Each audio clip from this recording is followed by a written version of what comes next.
Embracing that love, more blessings, more life. Paul, why do you live in the back of your truck? I've been thinking about this question for like a long time. And honestly, it's simply just because I love it. Like, honestly, like I love living in the back of my truck because it's like I'm like the landlord of my house. My house being my truck. And honestly, like I'm like a real certified truck life person, or like whatever it is, because like a lot of other people who go out and like, you know, their car life or van life or truck life or SUV life or like whatever life there is living out of a vehicle, a lot of them have like the opportunity of like, oh my god, this is too much for me, or I don't like this anymore, I can just move back in with my parents or my family or whomever it is. For me, I don't have that option. My relationship with my family is like completely destroyed due to me going to Logan Paul's house and getting arrested. They kind of cut me off of the family for that, and me robbing my brother for like $1,000 because he refused to pay me. So I went in there and took the money, and they chased me out of Barstow. So I don't have anywhere to like retreat to. And plus I've been doing this for like a decade, maybe. Like more, like maybe more than a decade. I've been like not consistently, because like I just came out of my apartment before I moved into my truck. But I do want to make this completely clear that this is an option for me. This was planned. I planned this out for months of buying the camper shell in the back of my truck and, you know, dropping that $2,100 for the camper shell to get it installed and everything like that. So this time around, this was a choice. In the past, it was not. This is my not so humble abode, because like what I've been talking about is I bought the camper shell because I bought this vehicle with 19 miles on it, brand spanking new. And this is honestly like my baby. This is my very first truck. So when I bought this truck out here in Los Angeles, I was in an apartment. Before the apartment, I came from a government housing. Before the government housing, I was living in my very first new vehicle that I got that got repossessed when I was like walking down the street, and then I was homeless, and then I built my way up to get the apartment. And then when I was living in the apartment, I was not happy with paying that crazy amount of rent. So, and like honestly, I didn't like, I'm just like more of like a nomad. So I planned this over months and months and months of getting the camper shell, getting the bed, getting the little Chester drawer type thing that I have inside of there. And as a matter of fact, let me show you it and go over a few things that you might need if you want to become a truck life person. You're probably going to need some sort of like weapon or something just to defend you, just in case. Just in case if any wombats or bears tries to eat me. You need a laundry bag or laundry bucket, in my case, to hold all of your dirty laundry. And I really do like these pod things. They're like little pod things, so I don't have to like carry around like a huge gallon of detergent. You need a whole bunch of water, and maybe even a place to hold your secondary shoes. I'm gonna need some sort of storage thing. I bought this huge box that holds all of my chili and my Windex and my granola bars and my coffee and everything like that. Covers so you can stay like warm at night. You need a Supreme Louis Vuitton backpack. You need something to where you can hang up a wet towel so it can dry, because it's dry every single time that like I go into the gym and it needs to be dry. And you need something you need something to like hold all of your clothes. And so I got my socks, my underwear, my tank tops, and then my shorts. You need some pillows, something that you can cuddle with at night. You need a gym membership, and then obviously a duffel bag, maybe a preferred one that's not covered in dust and dirt. How I just mentioned it right now, you are going to need like a gym membership so you can go in there and take showers. If you don't want to go that route, it is possible at like say Venice Beach. You can go out there and there are showers out there.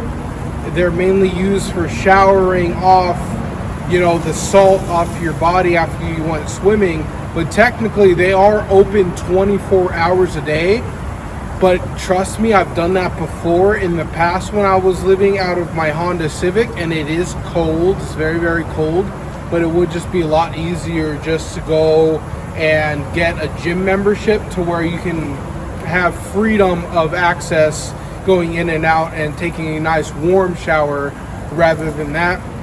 Outside of that, you are going to need some sort of source of income, unless if you do have a few $1,000s saved up, because you are going to need your, you know, gasoline, your insurance for your vehicle, because like I've tried that game before, and eventually the cops do just finally figure out, you know, you not having insurance. So it is just a lot more relaxing to just have insurance on the vehicle, your food.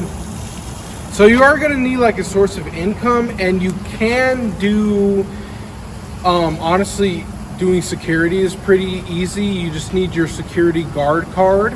It's about $200, and it's like an 8-hour class or something like that. And you can do security, and like that's like super low key. So like if it's like a corporate job, you know, typically people are a lot more in your business and shit like that.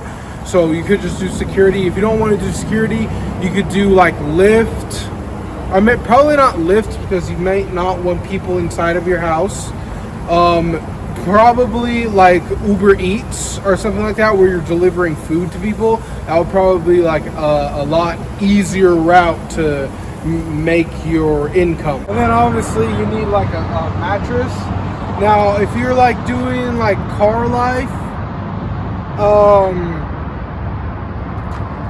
I would honestly just say upgrade to a truck. This is like the best setup ever, like having the camper shell and everything like that, because there's literally no difference in how I feel whatsoever of me living in my apartment and like me living in this thing, because like I can it's 6'4" bed. So obviously I'm not even 6 feet, so I can like even put my hands on my head and everything like that and lay down completely flat, and like literally like this is like the best thing ever, and I'm so glad that I did it. And then also the other day, it kind of felt like I got accepted into van life, or like whatever it is, because this older gentleman, he was probably 50 pushing 60 years old, and he had like gray hair and like a ponytail and like this long beard that he can like grab and everything like that. And he came up to me, and like he drove up, and he had the same truck except the bigger version of this truck. Mine's a 1500, his was a 2500, and he just bought it. And he was like, "You just getting started?" I was like, "Yeah, you know, I just like started this." And then like he was like giving me suggestions, "Oh, maybe get this fan, this, that." And we had like a really, really nice conversation, which was dope. And then he was telling me how he's just about to go buy a camper shell. And like, let me tell you,